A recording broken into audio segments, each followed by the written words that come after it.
శుక్లాంబరధరం విష్ణుం శశివర్ణం చతుర్భుజం ప్రసన్నవదనం ధ్యాయేత్ సర్వవిఘ్నోపశాంతయే అగజానన పద్మార్కం గజానన మహార్నిశం అనేకదంతం భక్తానాం ఏకదంతముపాస్మహే. ఓం గం గణపతయే నమః. ఓం శ్రీమాత్రే నమః. ఓం శ్రీ గురుభ్యో నమః. మా ఆది ఆస్ట్రాలజీ చూస్తున్నటువంటి మీ అందరికీ పేరు పేరున, అలాగే విదేశాల్లో కూడా ఉంటూ నా వీడియోస్ చూస్తూ నాకు ఫోన్ చేస్తూ ఎంతగానో నన్ను ఆదరిస్తున్నటువంటి మీ అందరికీ కూడా పేరు పేరున నా హృదయపూర్వక నమస్కారాలు.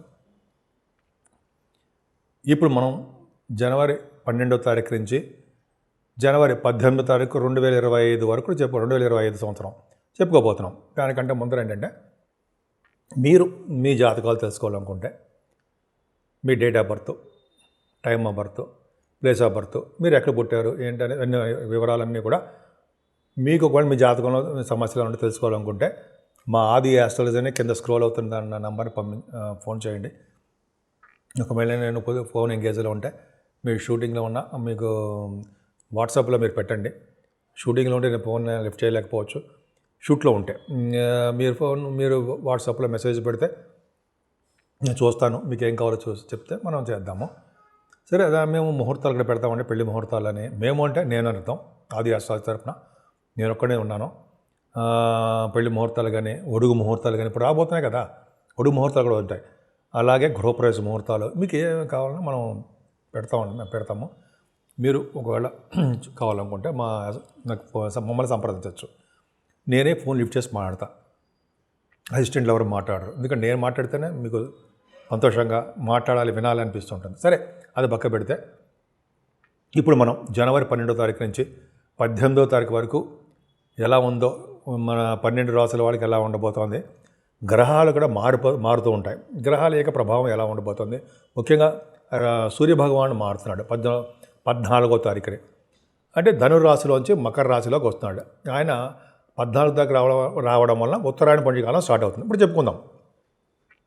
అది యాక్చువల్గా చివరిలో చెప్తారండి, మొత్తం రెమెడీస్ ఉత్తరాయణ పుణ్యకాలంలో ఏం చేయాలి అనేది మనం చివరిలో చెప్పుకుందాం. కన్యారాశి వాళ్ళకి ఎప్పుడూ కూల్ అండ్ కామ్గా ఉంటారండి. అవసరమైనప్పుడే వాళ్ళు కొద్దిగా వాళ్ళ పవర్ కనిపిస్తుంది, కానీ ఎదుటి వాళ్ళకి హెల్ప్ చేసే తత్వం ఉంటుంది. కుళ్ళు గుణాలు ఏమి ఉండవు, ప్రశాంతంగా హాయిగా చాలా బాగుంటారు. సేవా తత్పరత మీకు ఎక్కువ ఉంటుంది.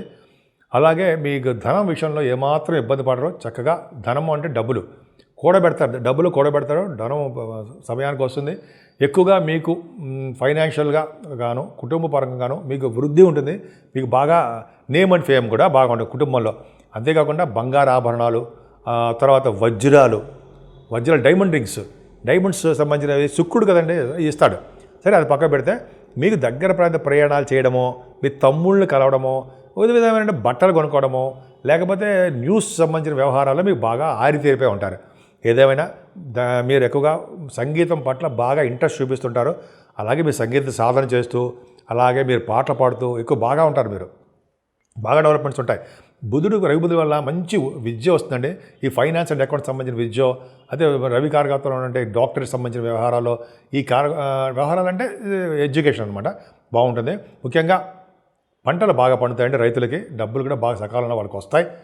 మీరు భూములు కానీ, వాహనాలు కానీ, గృహాలు కానీ, ఆభరణాలు కానీ చాలా చాలా బాగుంటాయి. పంచమ స్థానంలో రవి వస్తున్నాడు కదండి, బ్యూటిఫుల్. అంటే 12th హౌస్లో అవనివ్వండి, పంచమ స్థానంలో ఉత్తరాయణ పుణ్యకాలంలో పంచమ స్థానంలో కోణంలోకి వస్తున్నాడు రవి. మంచిదే. అంటే ఈరోజు 14వ తారీఖు చేసినటువంటి దానాలు, హోమాలు, స్నానాలు శుభ ఫలితాలు, విపరీతమైన శుభ ఫలితాలు ఇస్తాయి. పంచమ స్థానం రవి ఉండడం వల్ల మీకు దైవానుగ్రహం వల్ల ఒక పుత్ర సంతానయోగం కలగడానికి అవకాశం ఉంది. మీకు పుత్రులు పుట్టబోతున్నారు. అలాగే తండ్రికి సంబంధించినటువంటి కొంచెం ఇబ్బందులు కలగడానికి, మీరు తండ్రికి సంబంధించినటువంటి ఇబ్బంది కలగడానికి ఉంటుందన్నమాట. తండ్రికి ఇబ్బంది పెడుతుంటారు మీరు, ఫాదర్కి చిన్న ప్రాబ్లమ్స్ ఉంటాయి.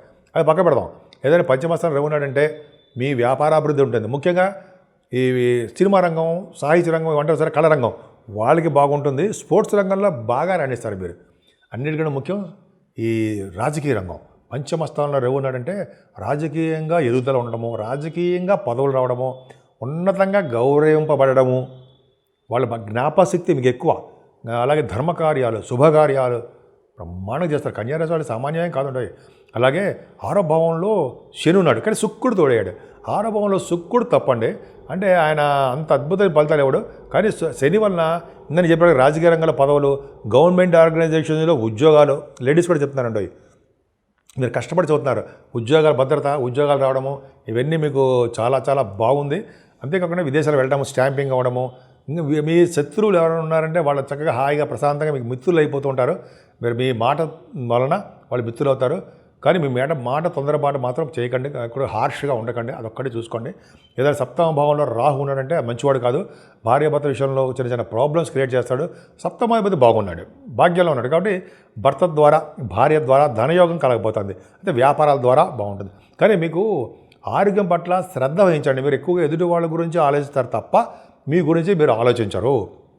కాబట్టి మీ ఆరోగ్యము శని ప్రభావం అష్టమస్థానం చూసేయాడంటే ఆరోగ్యం పట్ల శ్రద్ధ వహించండి. మెడిసిన్స్ వాడవలసి వస్తుంది.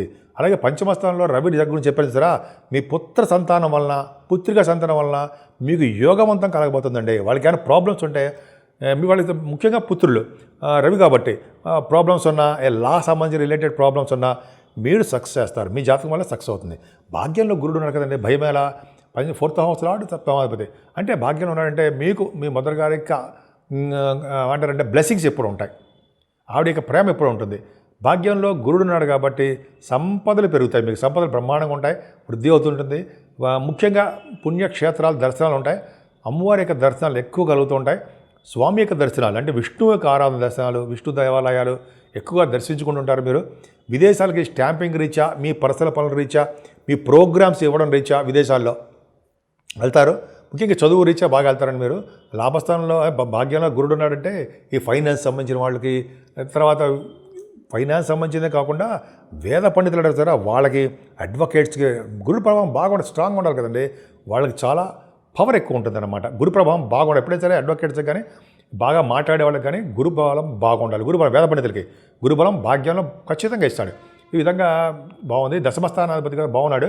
అంటే మీకు ఎక్కువగా ఏమంటారంటే ఉద్యోగరీత్యా మీరు విదేశాలకు కానీ అయితే దగ్గర ప్రయాణాలు కానీ చేయవలసి వస్తుంది.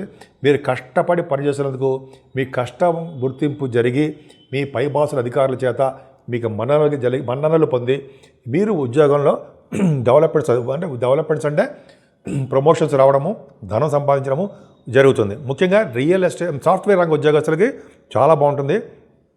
లాభంలో కుచంద్రులు. రియల్ ఎస్టేట్ రంగంలో కూడా చాలా బాగుంటుందండి.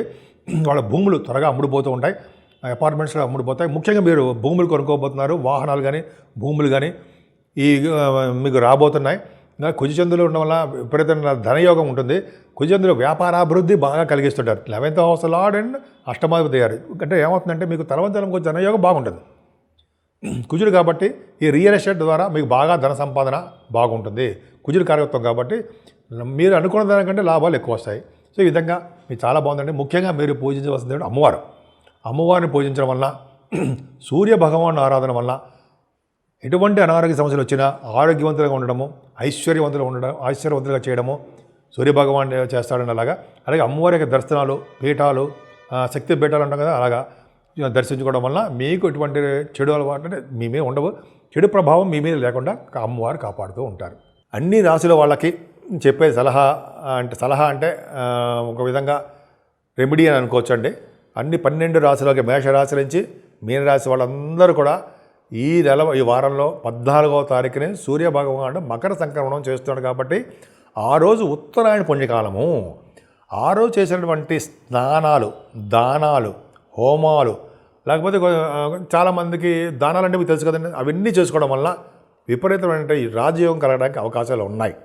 సో సూర్యభగవానుడికి నమస్కార ప్రియుడు కాబట్టి సూర్యభగవాన్ నమస్కారం చేయడము, అర్ఘ్యం సమర్పించడము, యోగాసన చేయడము, ఇవన్నీ కూడా గాయత్రి మంత్ర జపము 108 సార్లు అలా చేయడం వలన 12 రాశుల వాళ్ళకి అద్భుతమైన కాలం అని చెప్పచ్చండి. అంతేకాకుండా ఈ నెల మొత్తం కూడా అమ్మవారి యొక్క అభిషేకాలు, అమ్మవారి యొక్క పూజలు, శక్తి పీఠాలు దర్శించుకున్నా, లేకపోతే వెంకటేశ్వర స్వామి ఆరాధన కానీ, శివాభిషేకాలు చేసుకున్నా, శనీశ్వరుడికి కొద్దిగా అండి తైలాభిషేకాలు చేసుకుంటూ ఆయన యొక్క మన ఆశీస్సులు పొందడం వలన మీ 12 రాశుల వల్ల ఉన్న వాళ్ళందరికీ కూడా సర్వ సుఖాలు కలుగుతాయి, సర్వ దోషాలు పరిహారం అవుతాయి. ముఖ్యంగా అమ్మవారి పూజలు చేసుకోండి, సూర్య భగవాన్ ఆరాధన, ఈ 2 చేసుకోవడం వలన అన్ని రంగాల్లోనూ మీరు ముందంజలోనే ఉంటారనడంలో ఏమాత్రం సందేహం లేదు. అన్ని విషయాల్లో మీకు కలిసి వచ్చే అంశాలుగా మీరు బాగా బాగుంటారు.